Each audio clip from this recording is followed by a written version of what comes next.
You have booked your tickets, planned your itinerary, picked your safari, and soon after this video, you will be all ready for a great adventure in Africa. Hooray! You have made the best decision not only because you clicked on the best YouTube page for all your travel help, but also for choosing Africa. It's one of the best travel destinations you could explore. Let's get you all geared up for your wild trip to Africa.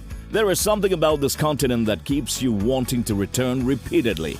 For many, it's an exotic and fascinating continent, but not to deny it can be a daunting place to travel for even the hardiest of the explorers. So, you might be thinking, would it be safe? How does one even travel around Africa? Or what if I get lost in the wild forests of Africa? These are the exact questions why we have compiled this video for you. Let's start with the luggage, alright? You might be worried about getting stuck in an unknown land without any sense of the language they speak or the culture. But don't worry, despite the 1,500 to 2,000 local languages spoken in Africa, English is an official language in many countries. Oof, that's a relief, right? But don't be lazy and rely only on English. It's always good to learn a few local words and communicate with the locals. It makes them feel important and makes you feel welcomed. And who knows, maybe you get a few extra pieces of whatever you buy. You might have seen a lot of things about Africans in the movies. So what are the locals like? People born in Africa are collectively called Africans. Obvio. And they are by far the friendliest people on the planet. In Africa, it's very common for you to be called a Zungu. Don't take offense, it simply means wander without purpose.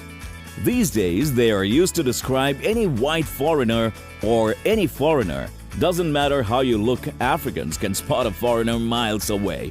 So in Africa, if you are greeted with a smile and a hello and called Mzungu, just smile back and say hello. It's also important to remember that Africa is very religious. Christianity and Islam are widely practiced and conservative, so be respectful of this throughout your trip.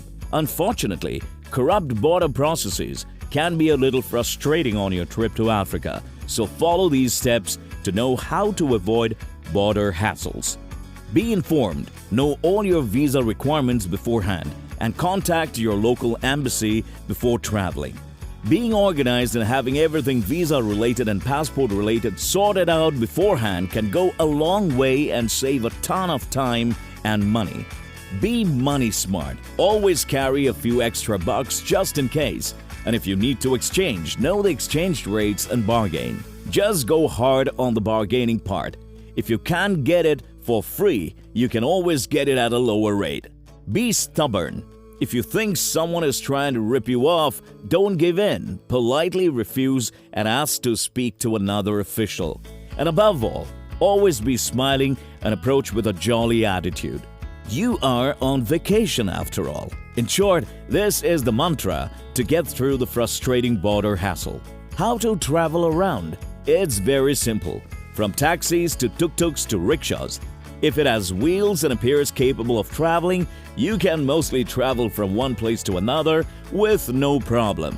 You might find yourself sitting in a local bus or behind a truck filled with many people and maybe a goat or a chicken. Consider yourself a localite. That's how they travel, and it's totally cool for you to do it as well. And it's economical. Just follow the following tips to make the most out of it. Always travel by days. Always. Remember, always to wear your seatbelt. The ride can be bumpy and jumpy. Don't expect to leave or arrive on time.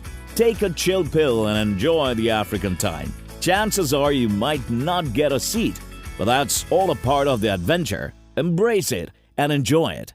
For most rides, you can negotiate the rates and remember it's inclusive of your baggage charges.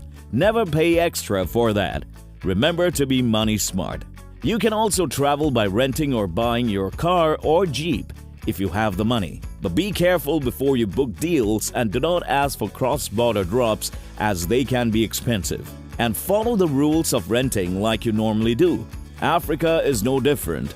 But again, do not travel during the night. I repeat, do not. From tailor-made luxurious safari tents to standard backpacker dorms, accommodation is not a problem in Africa. You will always get a place to rest your head after a hard day. It's totally upon you if you want to stay like a prince, or you can manage in a decent dorm or hostel. Many travelers prefer camping in Africa because the camping facilities are accessible, safe, full of good amenities, and super cheap. Plus, you get friends to share and talk and learn for free. Even though it's pretty easy to get a place to rest, it is advised to consider a few things like booking accommodation well in advance, especially during the peak seasons from May to October. Use guidebooks and online hostel sites to get better places at a cheaper rate, and screen for places with safes or lockers to safeguard your stuff, and if there is a night watchman or security for better protection. You don't want to fall ill on your vacation, do you? Let's talk about health and how to stay healthy. Check with your general practitioner about what vaccinations and medications you will need before departing. Most African countries require you to be updated with your yellow fever shots. So if you haven't got them, get them before the trip and keep the vaccination certificates handy. And just in case, do carry anti-malarial medications, antibiotics, a few painkillers, antihistamine, iodine tablets, steroidal cream, insect repellent. Odomos is your best new friend for a few days. And be careful before jumping into any stagnant water body. Africa is home to many flora and fauna and parasites, one named bilharzia. So always check with a local if the water body is safe before taking a dip.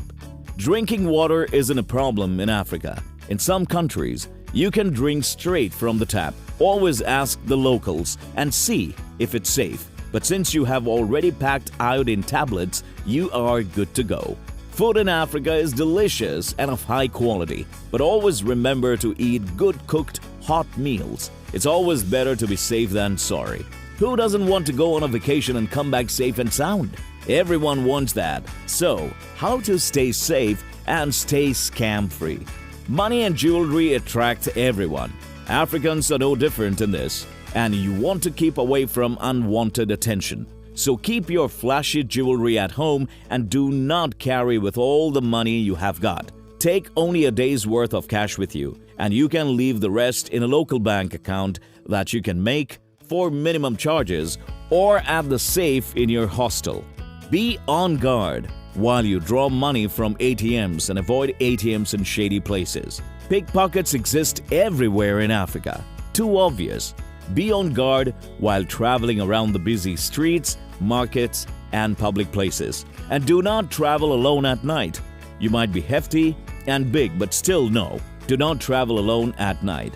And to stay away from scams, one thumb rule is if it's too good to be true, it's not true. And it's a scam. Run away from such deals. Like anywhere in the world, if you are a foreigner to that place, you attract a lot of scammers. So be wise and know what's true and what's not and decide for yourself.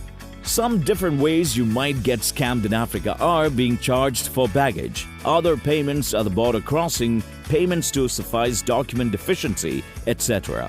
Credit card fraud is a big time in Southern Africa, so be careful.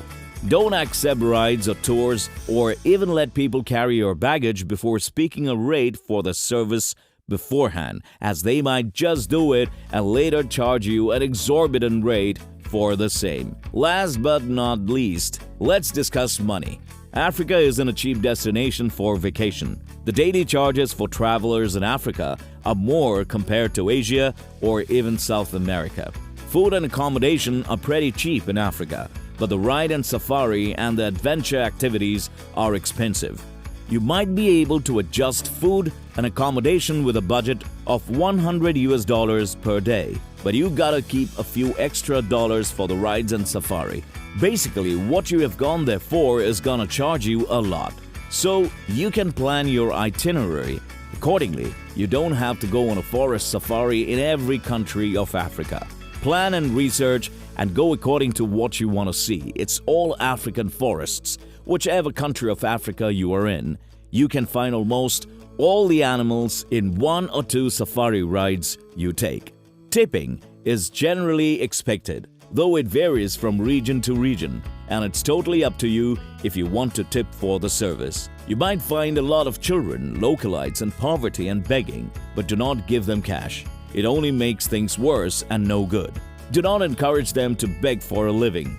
If you want to help, bring them clothes, utensils, pens, books, or something they would use regularly, but do not give them money. Many children are stolen and trafficked across the country, and begging has become a cruel business. Let us not support them. Finally, let's be mindful of resources.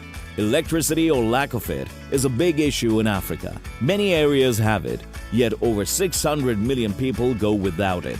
So please let's save their resources and be sensible while using their electricity. The same goes for water.